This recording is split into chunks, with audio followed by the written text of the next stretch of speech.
Get lifted. Let's get lifted. We have probably our last session for today, perhaps. And we have a lot of little things to pick up on, such as the story between Mama Moosey and Daddy about the lady and the hair and the fence. Let's just look at life. Okay, looking at life. And the kind of interaction that women and men sometimes get caught up in. And my great-grandmother, who was always a leader in the church. We're talking about Mama Moosey. I'm talking about Mama Moosey, Carrie Young Idlet, Willie Mae Idlet, Nesbitt's mother. Yes. Willie Mae, Agnes Ernestine Nesbitt Ellison's mother. Grandmother. Grandmother. Your great-grandmother. My great-grandmother. Okay.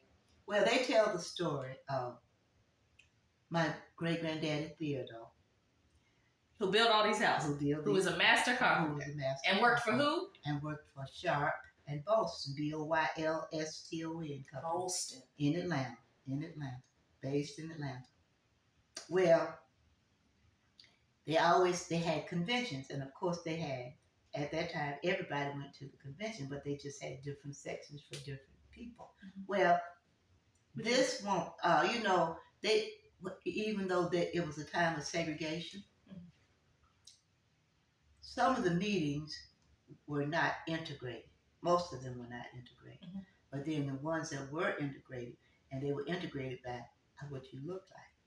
Well, Daddy had an opportunity to attend many things because of what he looked. He was light-skinned. He was light-skinned, and then he had hair that he could put water on and do whatever he wanted to do with his hair. But he used to tease us all about, I bet you can't do this to your hair. And he would roll his hair around the mole of his head and then pat it down. It was beautiful. It was absolutely beautiful. But he joked with us about that, but he also told us about how he hated his dad, and how he loved his mother.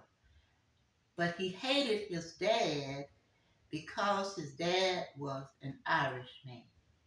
I thought you said it was Italian. No, Irish. I'm sorry. Okay, Irish. Irish. He was Irish. Okay. And he said that his dad raped his mom. An Irish white man. An Irish white man. Who raped his mother. His mother. And produced him. So he was the product of rape. He was the product of rape. And how were they in the same vicinity? Do you know the relationship? I don't really know the true relationship, but I think it probably was a community relationship, right? Somehow, because there was a lot of mixture of light-skinned women. Well, there was a lot of misbehavior, in some cases with men and women. And when he tells that story about his dad raped his mother, you think, okay, his dad must have been in a position where his mama was beholden to him or something. But I didn't know his mom, but my Moosey tells the story about his mother and her living with them when they were first married people. And she had a real coarse voice. And in order for her to get around doing what Mamusi asked her to do in the house, she would withhold beer, which the mother-in-law likes beer. And when Daddy got home, she'd feign a cry and say, oh, and the way she used to pretend how that lady said, she wouldn't give me no beer. Who wouldn't give who the beer? Carrie Young Islet. Mama Moosey wouldn't give Theodore's mother beer. Because that would be the way she would get her mother-in-law to do what she wanted her to do around the house. So she wouldn't do what she supported her beer drinking habit, which I could understand how the lady, the mama wouldn't give her the beer, but she would be crying when Theodore came. Lord saying Jesus. that. But anyhow, okay. Tell me about the lady. Okay. They went to this convention, and Mama already had a wind of something trying to go on between Theodore and this woman who lived in Pittsburgh. A black woman. But she was more looking like Theodore. Gotcha. Okay. So she may have been a secretary, a clerk or something. But she was mixed or something. But anyhow, Mom listened as what the details were when they were returning. Mm-hmm. And when he walks this woman up to her house on the corner of Smith Street and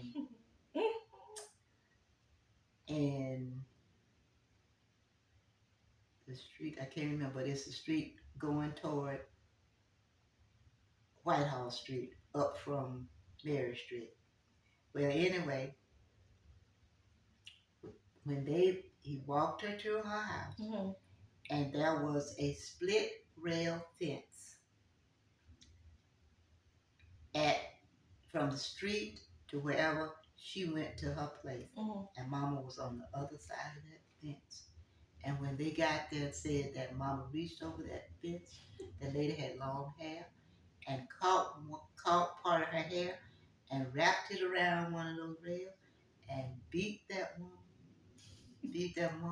And then he tried to separate her from her, and then they said she just came down on his face with her piggy nail, and she had skin coming down everywhere, and he was bleeding like a injured animal. Oh my gosh!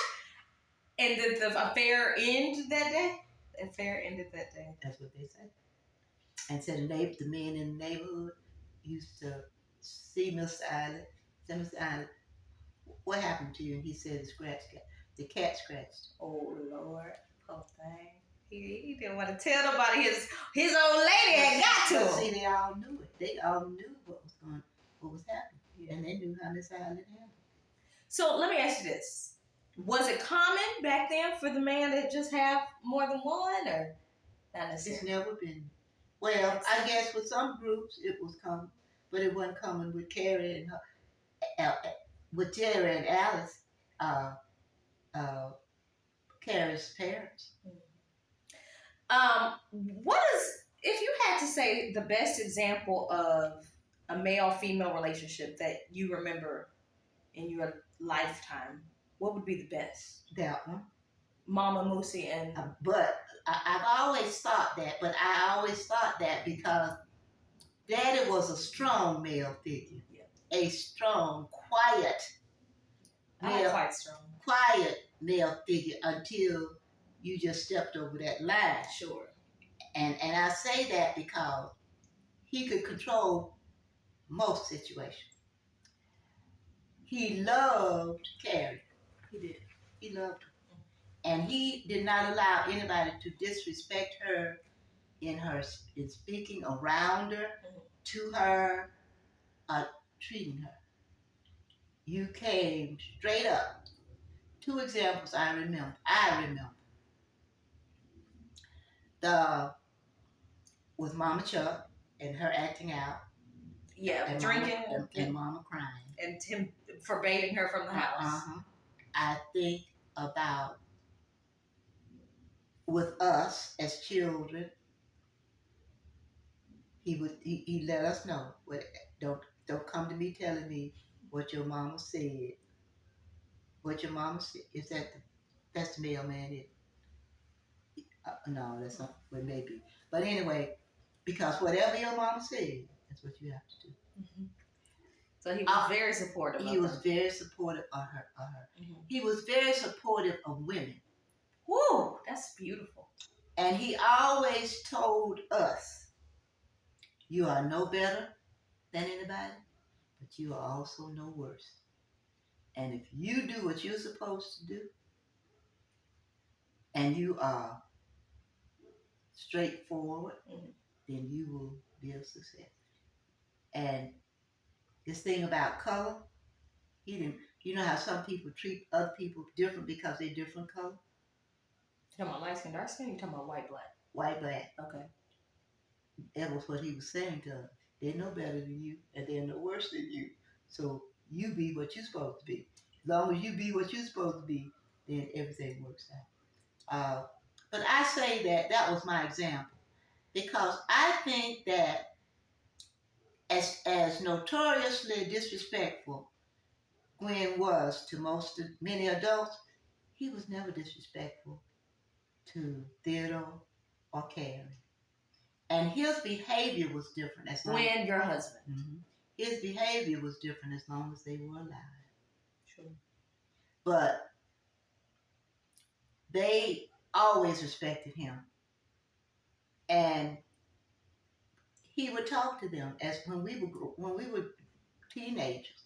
He would, and when Daddy was really sick, Gwen was the one that took him to Grady and stayed with him. But do you feel like when your great grandparents passed, your protection kind of passed? Mm-hmm. Because you saw the change. You saw the change in the way the family interacted. Sure. You saw the way the community interacted. And let me just go to that place. So when you got married, obviously you'd known this childhood friend. Mm-hmm.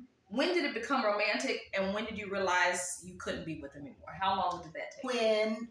After we were married about... Well, before you got married, when did y'all go from friends to being romantic partners? When we were in high school. Okay. When we were seniors in high school. Mm-hmm. Well, it was always just Gwen and friends. Okay. It was, and he was always friendly with a lot of people, but it was Gwen and friends. Okay. And when he went to Korea. Yeah, it was Korea. Oh, you said he went to Arizona. Well, he was stationed at Camp Huachuca, Arizona. That was where the base was for when the Korea War was going on. But he never went out of the country. I know. So you said he went to Korea. No, it was during the Korean War. But when he went to go to... But when he was in the military, he was stationed. He was stationed at Fort Huachuca, Arizona. Right. Okay. So when he went there, and he was always, until what he was on, he was a part of the funeral detail because of his musicality. Okay.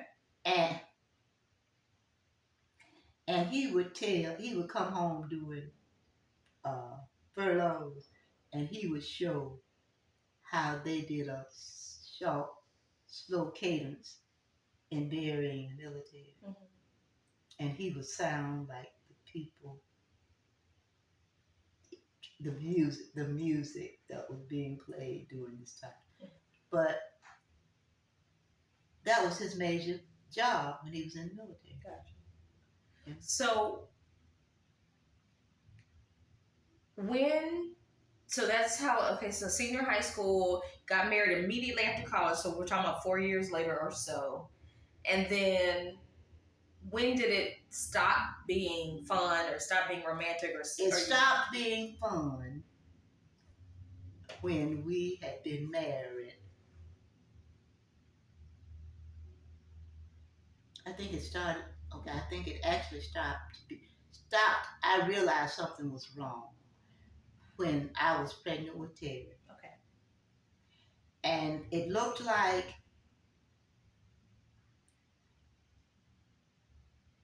his staying away from home, his inability to find work, his verbal communication with me was hateful. And erratic. His behavior was erratic. And from then until Al came, Al was, well, it would be off and on because he had times when he was just absolutely wonderful, when he was really working and I was managing the money. You always were. If When I was managing the money and he was working, we got along better. But the more we both were making, and when I was not in charge of the money, things started really just getting bad because he would stay away from home and where would he be? either with some woman or in some joint or, well, he just wasn't home. And a lot of times I knew exactly where he was. So if I wanted him, I knew where to go get him, and I did go get him sometimes. But the behavior, started to get frightening to me. And then when I realized one night, I realized there was a gun underneath his pillow. Oh my God. And I said, okay. We moved to Highview because the house on Lavender Drive, where we lived when Al was born, that made uh, the two girls and the one boy, and we only had 2 bedrooms and a den that was in the middle of the house. But that's when he found this house on Highview.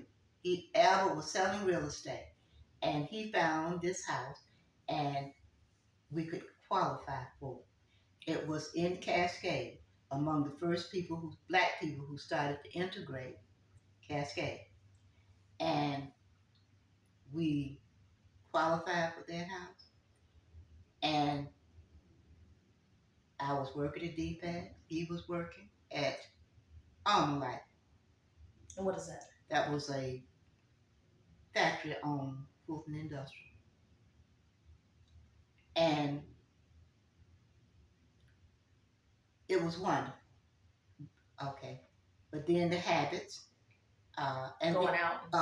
And then one night he had been out a long time. And when he came in, he went directly to the phone.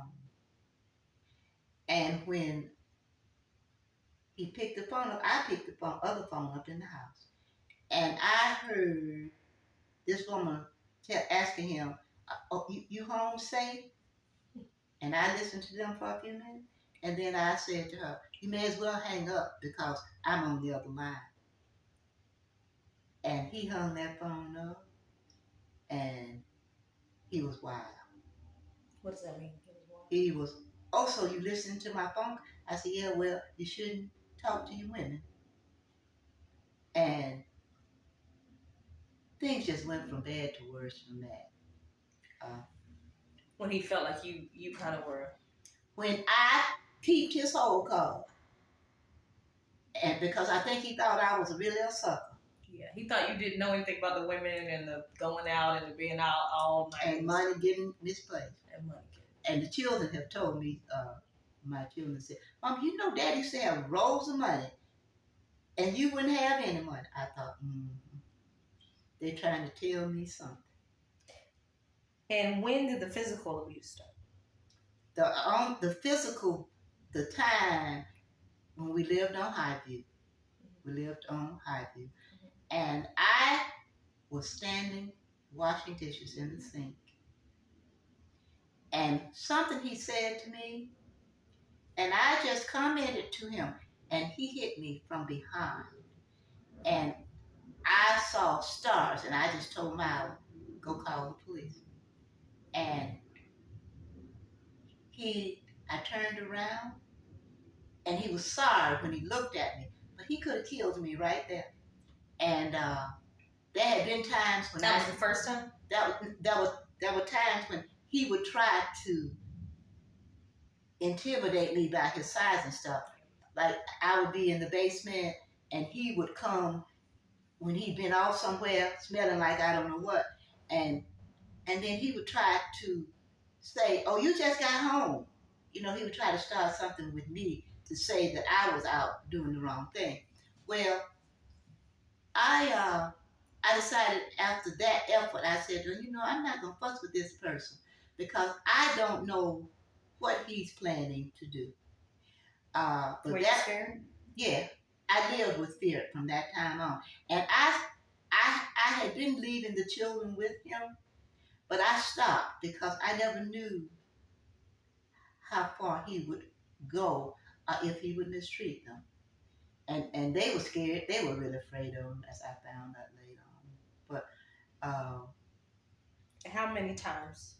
oh, it wasn't many times, but the times that he did do it, all it would have taken was one lick to really kill me. Sure.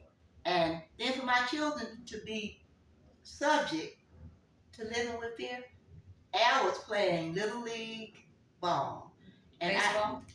and football, Okay. and I remember how fearful that child was, and he couldn't talk to his dad.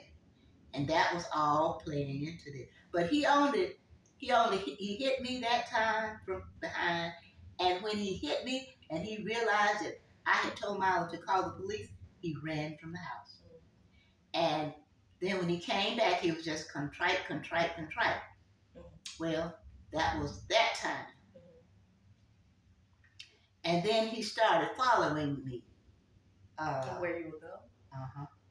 And I had just started selling real estate, and I realized, okay, this man is looking for something, and I can't handle it. One time he came, I was working at Fulton County. Defect? And we were working in the building on the corner of Mitchell and Forsyth. Mitchell and Central. Yeah, Mitchell and Central. And we had gotten our income tax refund back, and we had divided it between the two of us to do with what we wanted to. Well, he came to my job and asked me to come outside. He wanted to talk to me.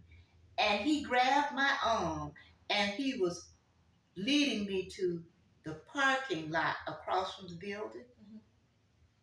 And I'm thinking, he asked me for some of my money. And I told him I didn't have any money to give to him. And he said, yes, you do have some. I said, where's your money? And he said, don't worry about where my money is. I need some money. And he was taking me to that parking lot. And I realized if he had gotten me in that parking lot, I was able to jerk away from him, and I didn't run. I walked fast back to the desk in our building.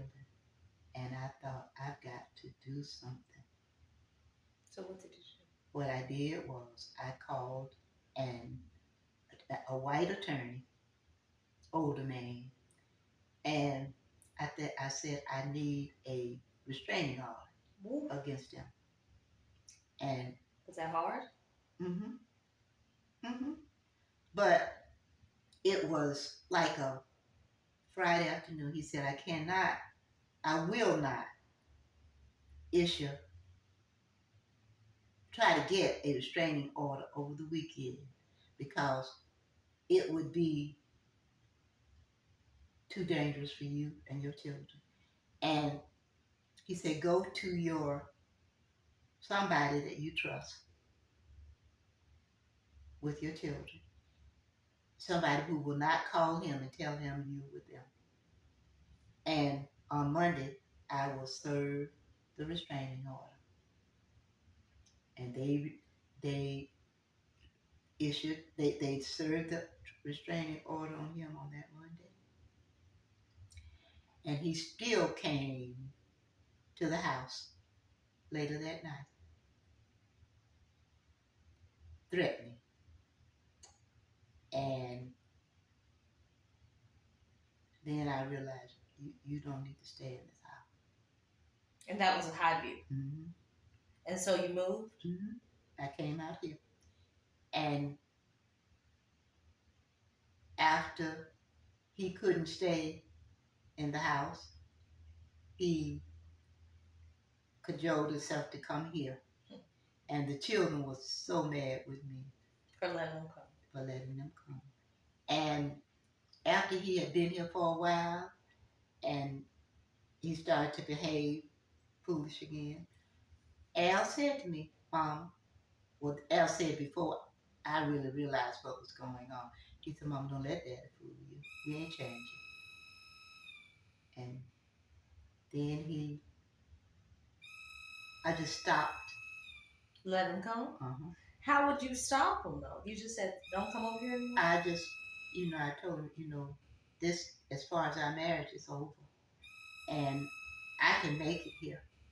Uh, uh, I did, he was getting ready to be hired at MARTA.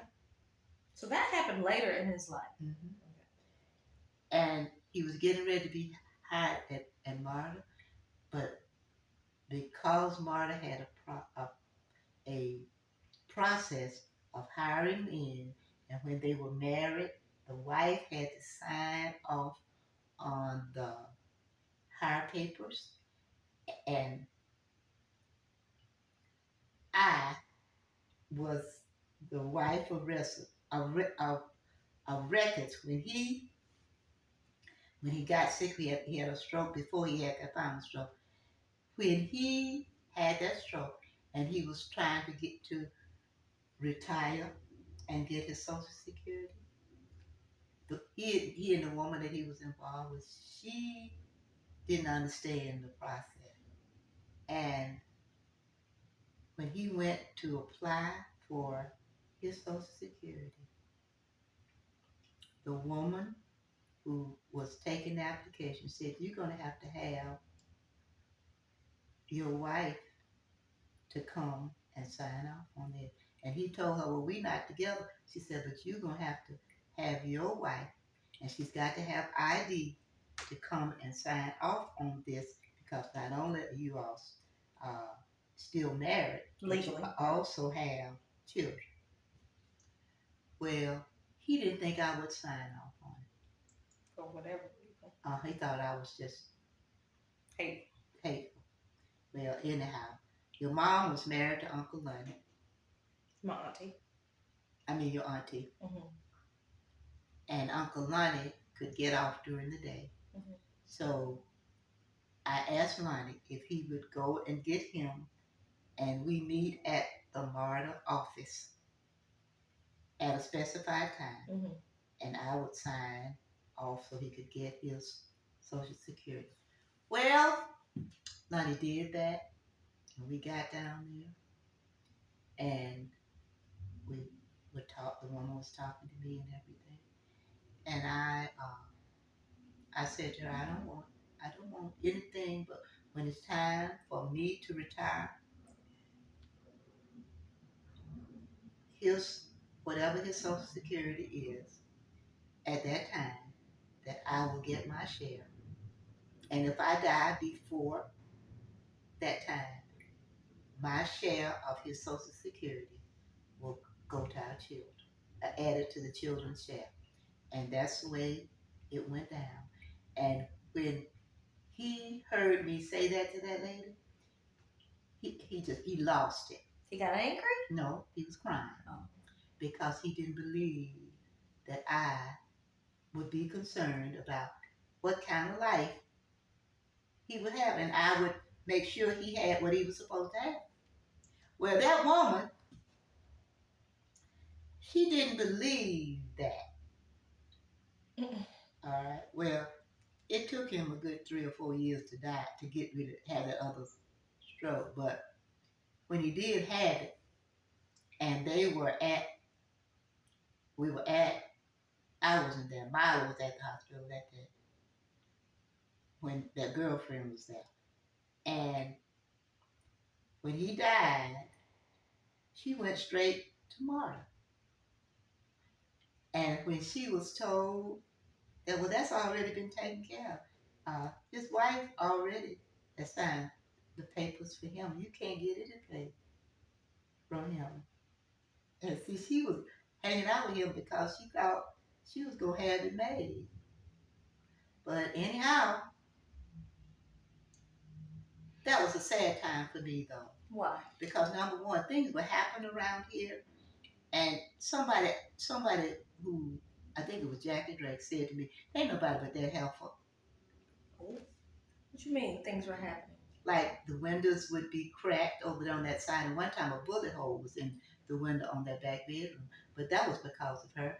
And she would go. This was the other part that made me not like Odessa, where she was able to get Al's car, this woman, and she also felt comfortable enough as going to visit Odessa, and I realized that Odessa was not in my corner anyway. But it all worked fine. And when it was time for me to retire, and I went to apply for my Social Security, the little white fellow who took the application said, "I see that your husband worked for MARTA." And so he said, "Do you want to take his Social Security for wives now, or do you want to wait when you reach your full age for retirement?" And I said, "I'll wait until my full age." And I waited for my full age, so I got the larger share of Social Security because of my income and his income, with the percentage that I could get. But it was a sad time, and the saddest part about all of it to me was I always wanted to be a married person who even though he had a high temper when we were growing up, he was always level with me. And but after that, behavior started getting more erratic. I can't live with this. I didn't want to come home sometime that I knew my children were home. But anyway, that all worked. You got through it. Huh? You got through it. Mm-hmm. It all worked. And I think my children were harmed a little, but I don't think they were harmed a lot. Because the children, I never talked to them about the sadness. But they observed that in the kitchen that day. And they observed how we were in the house. So, and with this, Alice and Mom don't, don't let them fool you. Don't let them fool you. And you said Uncle Al got to a point where he didn't want to be called by the same name as his father. When he was a teenager in high school. He decided, he came to me and said, "Mom, I'm not going to be called Gwen Dansby anymore. I'm going to be called Al Dansby." And that's when he started. And I said, "Well, how come?" And that's when he said, "I have to change my persona." Ooh, they look so much alike though. Yep, he really does. But Al looks more like me than he looks like his dad. Really? I looked at him in the driveway the other day, and I thought, "Boy, you are a good-looking man." Yeah, he is. And I know the women giving you a hard time. But I always tell him, don't let these women in the street make you tear up your wonderful home. Yeah. Okay, so what accomplishments in your life are you most proud? My children and grandchildren. Really, girl? Mm-hmm. Oh. Yeah. Work-wise, I am very, very thankful for the people that I met in the field of education, for the people that I met at DFACS. Department of Family and Children Services. Child Welfare.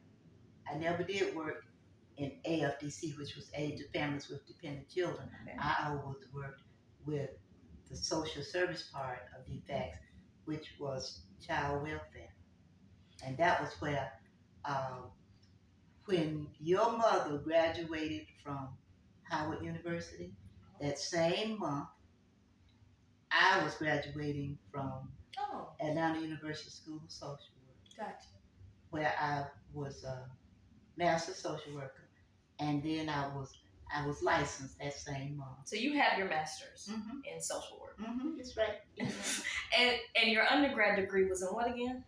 From Spelman. My BA, a bachelor's, but it was the concentration was in science. It wasn't science. And that's what the certification was in that made me eligible to go to Washington High and teach science. Right. So you became a social worker after your children had been born, or somewhere in between that. I became a social worker after I had been at DFACS for maybe 10 years. Okay.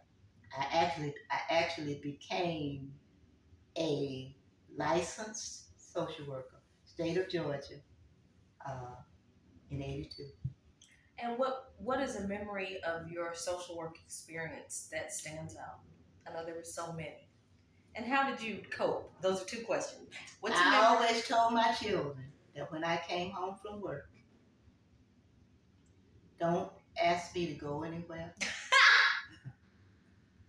Don't ask me to take anywhere until I come in, take a bath, change my clothes, stay in my room for, I think I would say 20 or 30 minutes.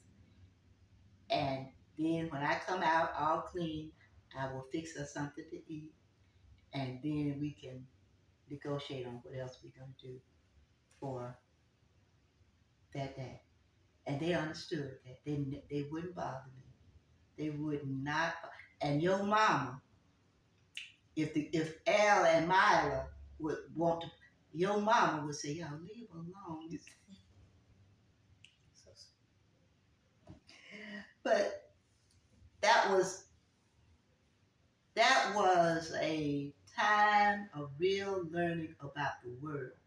Social work? My working at DFACS and going to get the Masters of Social Work and certification, a license for social From work. where again? From Atlanta University. And see, Atlanta University School of Social Work was the benchmark for social work provision in Georgia. It was beyond Emory, Agnes Scott, everybody. Okay. And then you look at where it is now. It's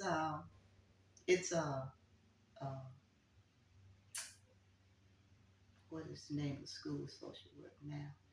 It's named Whitney M. Young Jr. School of Social Work at Atlanta University.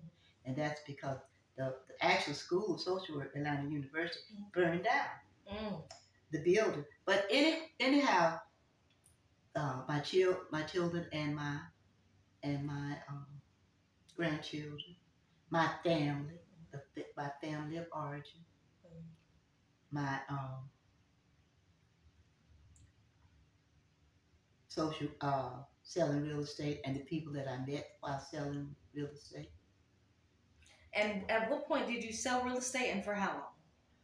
I started in 1972 selling real estate. Okay. And I had a license to sell real estate until 2007. Okay. And you enjoyed it. I enjoyed it.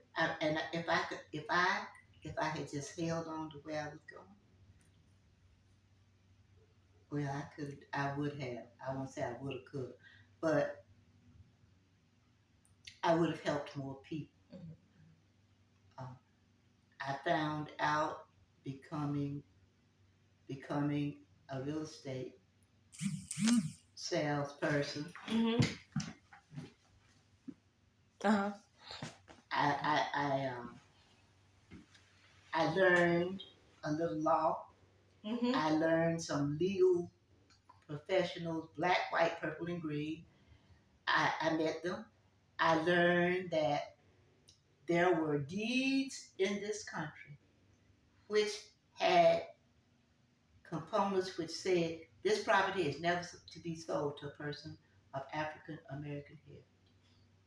I learned that. I learned that the real estate was led, the segregation was really led by the real estate salespeople. Yeah. Had a lot of power. And it's still the same way. Although there are black people who work for the Atlanta Real Estate Board, but the Black Empire Real Estate Board was the board that I operated through because it was all black, and I didn't want to get caught up. We could co-op with the white companies and split our commissions, but I didn't want to be a part of that all white group. But you are a Rotarian. And I am a Rotarian. I also have learned from Rotary. And Rotary, which used to be a predominantly white group. Yeah, and Rotary was a predominantly male group. Yeah. Segregated until the Supreme Court came down with the rule that all organizations would be desegregated. And the day that order came down, the members of Atlanta West End Rotary inducted their first woman, although she was a white woman, but they inducted their first white woman into their membership. And when I became the president of Atlanta West End Rotary Club, remember what year? I became the president in 2000. I became the president of the Atlanta West, but I became a member of Rotary in, Lord, it's in there on my plaque, on the wall. But it was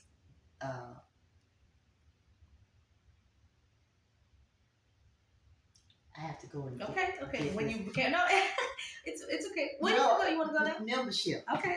I really need to get it because I keep blocking that out when I'm talking about. Okay. When I became but I was asked to become a Rotarian. Okay.